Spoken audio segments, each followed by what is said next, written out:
Bonjour à tous, en espérant que vous avez passé un bon été et que la reprise ne vous prend pas trop fatigué.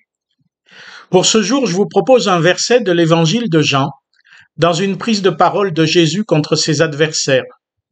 Vous, vous jugez selon la chair, moi, je ne juge personne. Indépendamment du contexte, Jésus attire notre attention sur notre manière habituelle de faire à l'égard des autres, mais aussi de Dieu et de nous-mêmes. Vous jugez selon la chair. Ce qui veut dire à la fois que nous jugeons selon ce qui se voit et aussi selon nos critères humains. Or, les deux remarques sont évidentes. Certes, nous jugeons sur l'apparence. Nous jugeons les autres selon leur apparence. Bien sûr, nous n'avons pas tous les mêmes critères de jugement, la même définition de la bonne apparence, mais qu'importe. De droite ou de gauche, de morale petite bourgeoise ou révolutionnaire, selon la richesse ou la santé, le courage ou le handicap, sans parler de type racial ou de niveau social. Nous avons tous des critères selon ce que nous voyons des gens et de leur rapport à nous-mêmes. Évidemment, nous nous appliquons les mêmes critères à nous-mêmes. Selon ce que nous voyons de nous, nous nous jugeons comme ci ou comme ça, et pas seulement notre vêtement ou le matin devant notre glace. Même si nous sommes plus tendres avec notre propre personne qu'avec les autres, souvent notre regard positif ou négatif risque de réjouir ou de pourrir notre journée, voire toute notre existence. C'est aussi le cas à l'égard de Dieu. Le voyons-nous agir pour nous, ou entendons-nous Dieu nous parler d'une manière ou d'une autre? Nous aurons sans doute une idée positive de Dieu.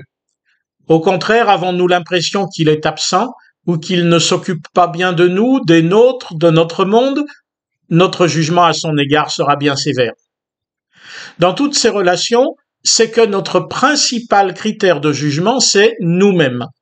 Nous jugeons Dieu, les autres, et même nous, à l'aune de ce que nous sommes ou aimerions être.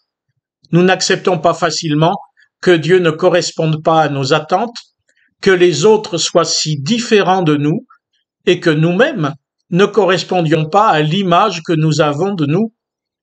En fait, nous n'acceptons pas facilement que la vie et les êtres résistent à nos attentes, à nos définitions, à nos projets, à nos théologies. Jésus nous livre un autre regard. Moi, je ne juge personne. Ce qui nous invite, nous, à faire comme lui, si nous avons bien compris ce que cela veut dire, que nous-mêmes ne sommes pas jugés, que Dieu n'a pas sur nous le regard que nous portons. Dieu nous prend comme nous sommes. Lui être fidèle, c'est donc aussi ne pas nous juger, ne pas juger les autres, ne pas juger Dieu en bien ou en mal. Chaque être a sa propre valeur, même si je ne m'en rends pas compte ou si ça ne me rapporte rien. Et d'ailleurs, cette valeur ne m'est pas accessible, pas connaissable. Alors quoi? Faire taire en toi tout jugement sur Dieu, sur les autres. Jésus dit, Dieu en effet n'a pas envoyé son Fils dans le monde pour juger le monde, mais pour que le monde soit sauvé par lui. Nourris-toi de cette bonne nouvelle, pour toi, comme à l'égard des autres, aujourd'hui et toute cette année, car Dieu te connaît et il t'aime.